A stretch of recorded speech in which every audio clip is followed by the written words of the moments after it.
Hello students, how are you? Students, अपना topic start करने से पहले आपको फिर से वही सेम इन्फॉर्मेशन देने जा रहा हूँ कि आप लोग जो है जूम क्लासेस जो है वो रेगुलर अटेंड करें, क्योंकि यहाँ पर सबसे पहले तो आपके जो अटेंडेंस ली जाएगी कि कौन कौन सा बच्चा जो है वो जूम क्लास अटेंड कर रहा है।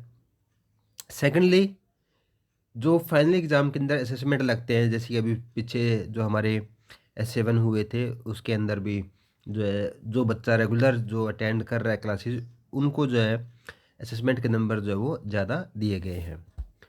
और ऐसे ही फाइनल एग्ज़ाम के अंदर जो है आपके जो असेसमेंट नंबर है वो इसके रिगार्डिंग ही दिए जाएंगे आप लोगों को। तो जो भी बच्चा ऑनलाइन क्लासेस लगाएगा तो उसको उस चीज़ का बेनिफिट उसको डेफिनेटली ही मिलेगा। तो बच्चों, अब हम स्टार्ट कर रहे हैं अपना टॉपिक कि जो किंग अशोक था उसने कौन कौन से जो काम किए थे। जैसे कि आप जानते हैं कि कलिंगा वार के बाद जो है उसका जो माइंड है वो बिल्कुल चेंज हो जाता है और वो अपनी लाइफ जो पीसफुल लाइफ जो वो जी रहा है, और जो उससे सिटीज़ के या उस एम्पायर के जो भी पीपल है वो उनकी केयरिंग करता है, तो उसका काफ़ी चेंज हो जाता है। उसके बाद उसने बौद्ध धर्म को जो है ना वो अडॉप्ट करता है, और उसके बाद जो है वो आगे जो है अलग अलग तरह से जो है उनको संदेश पहुंचाता है।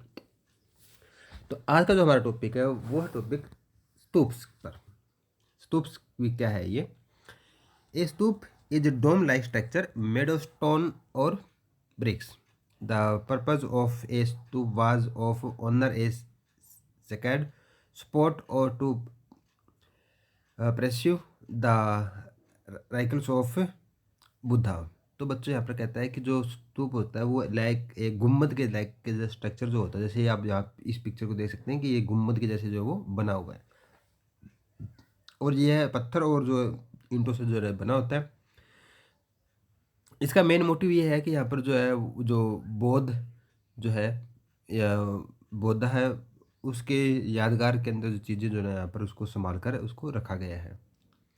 Stupa of Bharhut and Sanchi are extremely impressive. तो कहता है कि जो स्तूप्स है, एक तो जो हमारा भरहुत के अंदर है, दूसरा जो सांची के अंदर सांची स्तूप जो काफ़ी फेमस है।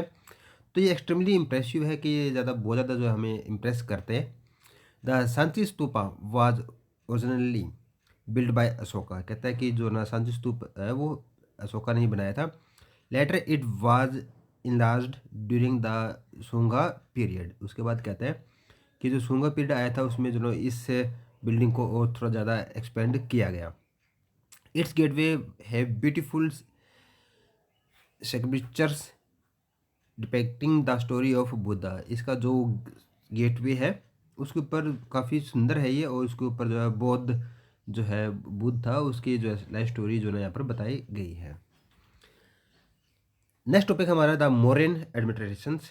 तो यहाँ हम देखेंगे कि जो मौर्य जो थे उनका एडमिनिस्ट्रेशन जो है वो कैसे था। तो नो डाउट कि उन्होंने काफ़ी अच्छा जो है ना उनका जो साम्राज्य रहा था, उनकी किंगडम जो है या फिर उसका एम्पायर जो था वो बहुत बढ़िया था। और उन्होंने जो हर एक चीज़ जो है ना एक सिस्टमेटिक तरीके से जो है ना उसको बनाया हुआ था। तो सबसे पहले हम बात करते हैं the central administrations, the king and his ministers. The king was at the head of the administrations. तो नो डाउट जो किंग है वो एडमिनिस्ट्रेशन जो है जो प्रशासन है उसका सबसे मुखिया किंग ही होता है।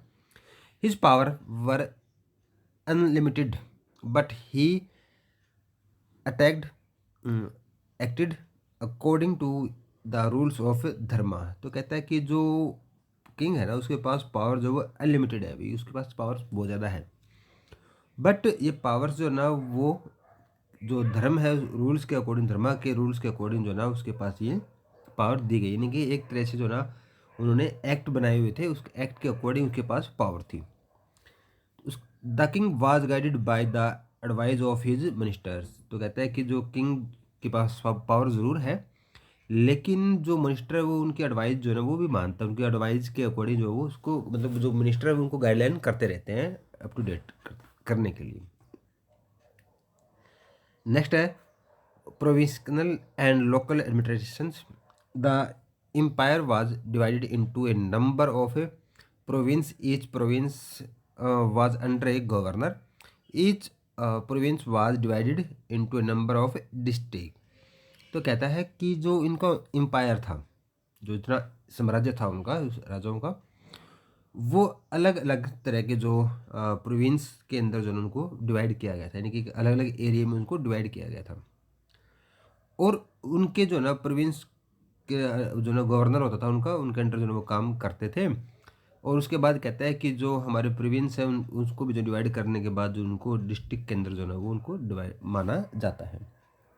जैसे कि फॉर एग्जांपल जैसे हरियाणा है, पंजाब है, राजस्थान है, ये अलग अलग एरिया हो गए। तो यहाँ पर जब गवर्नर होता है और उसके बाद में जो स्टेट को जो डिस्ट्रिक्ट के अंदर जो है डिवाइड कर देते हैं, तो सेम ऐसा ही जो स्ट्रक्चर उन लोगों ने बनाया हुआ था। थर्ड है द सिटी एडमिनिस्ट्रेशंस। तो सिटीज़ के बारे में यहाँ बात की जा रही है, यहाँ पर पूरे एरिया डिस्ट्रिक्ट की बात नहीं हो रही है, यहाँ पर सिटी के बारे में बात हो रही है। एडमाइंस traditions of the major towns like Patliputra or Ujjain was organized on almost similar lines. Kautilya said the city was placed under the charge of a Nagarka, that is the city magistrate. According to Mekhtanis, Patliputra was administered by a municipal commission of 30 members.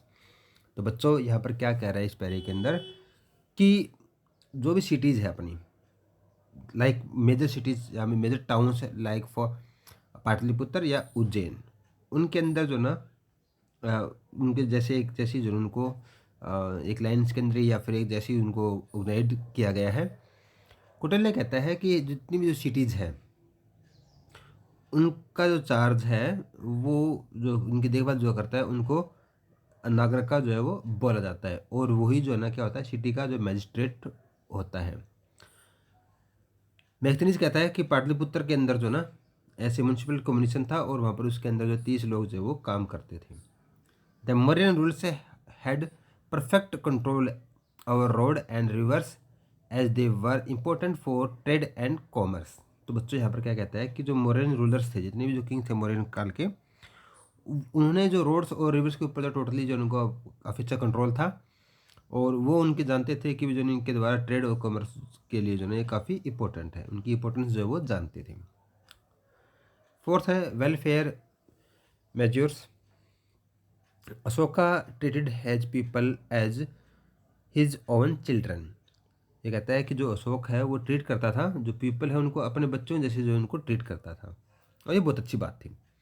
ये work for their physical and moral welfare, और वो कहता है कि जो ना वो काम करता था उनकी फिजिकल और मोरल वेलफेयर के ऊपर जो उनका काम करता था। He built hospitals for both man and animals. तो बच्चों यहाँ पर कहता है कि जो ना उन्होंने हॉस्पिटल बनाए, अस्पताल खुलाए, और यहाँ पर जो है पशुओं के लिए भी और मनुष्य के लिए भी जो ना उन्होंने हॉस्पिटल ओपन किए। Wells had been dug and rest house constructed for the benefit of the travelers। तो कहता है कि यहाँ पर जो ना उन्होंने वेल्स और ट्यूबवेल जो ना वो खुदवाए, कुआं खुदवाए, रेस्ट हाउसेज बनाए, उनका निर्माण करवाया, क्योंकि उनको पता था कि जो ट्रेवल्स है उनको जो है इस चीज़ से बेनिफिट मिलेगा। The empire was a Buddhist but he allowed people to follow their own religious believes. He treated the Jains and Buddhist and followers of other sects alike. तो कहता है कि यहाँ पर जो एम्पायर था वो माना कि वो बुद्धिस्ट यानी बौद्ध धर्म को मानने वाला था, बट यहाँ पर जो ना अदर्स जो रिलीजियन के जो पीपल है उनको भी जो ना काफ़ी बेनिफिट वहाँ मिला है, यानी वो अशोका जो सबको इक्वल जो है वो ट्रीट करता था, चाहे वो जैनिज हो या चाहे बुद्धिस्ट हो, वो उनको जो ना इक्वली ट्रीट किया जा रहा था। नेक्स्ट टॉपिक हमारा social conditions. The caste system prevailed.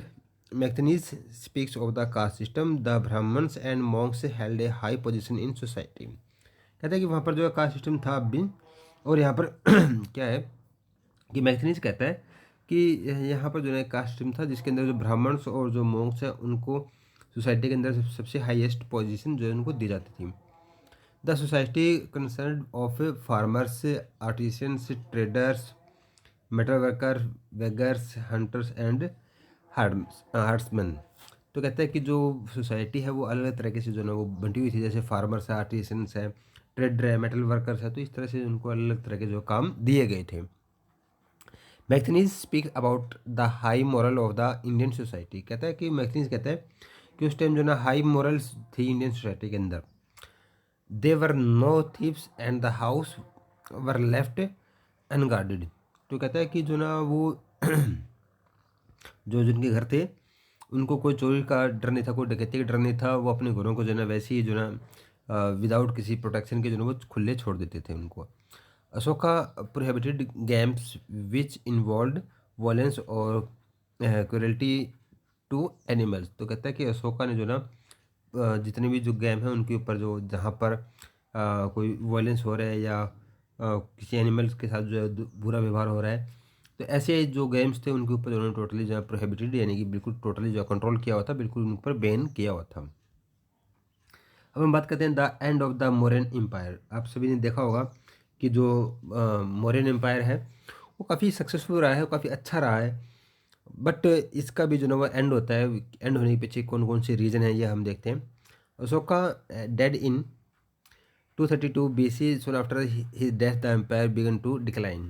There were several reasons why the empire broke up. तो कहता है कि अशोक जो है 232 BC के अंदर जो है वो मर जाता है, बट उसके बाद जो है उसकी डेथ होने के बाद जो ना जो इसका एम्पायर था वो डिक्लाइन, यानी कि वो जो ना पतन की तरफ चल पड़ता है।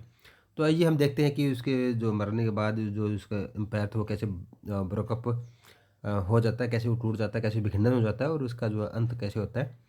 The empire was very vast. तो सबसे पहले कहते हैं कि जो एम्पायर था उनका जो किंगडम था वो काफ़ी बड़ा था। लगभग देखो आप लोग कि वेस्ट जो हमारा अफ़गानिस्तान है, पाकिस्तान है, भारत है, पूरा भारत हो गया, बांग्लादेश हो गया, वो पूरा पार्ट जो इसने कवर किया हुआ था। तो नो डाउट एरिया काफ़ी वास्ट था। It needed a strong hand to hold it together, but Ashoka successors were weak. तो उसके बाद कहता है कि जो ना इतने बड़े साम्राज्य को जो ना एक स्ट्रॉन्ग हाथों के अंदर जो होना चाहिए, बट अशोका के बाद जो ना ऐसा कोई भी जो ना शासक जो है वो नहीं आया। The later kings fail to collect tax from the people. कहता है कि उसके बाद के जो राजा आए हैं उन्होंने जो टैक्स है उन कलेक्ट करने में जो है वो फेल्ड हो गए हैं, सक्सेसफुल नहीं हो पाए। Therefore they could not maintain a large army. इसकी वजह से क्या हुआ कि वो जो ना आर्मी को जो मेंटेन नहीं कर पाए, क्योंकि उनके पास टैक्सेस नहीं आ रहे थे। The chiefs of Kalinga and the southern province revolted. तो कहता है कि जो ना जो साउथ वाली साइड और कलिंगा वाली साइड जो ना वो रिवोल्ट, यानी कि उसका विद्रोह विद्रोह होना जो है वो स्टार्ट हो चुका था। The Greek kings began to invade the north west India. तो कहता है कि जो ग्रीक किंग्स थे उन्होंने जो ना इंडिया के नॉर्थ वेस्टर्न साइड जो ना उन्होंने जो है वो अटैक करना शुरू कर दिया।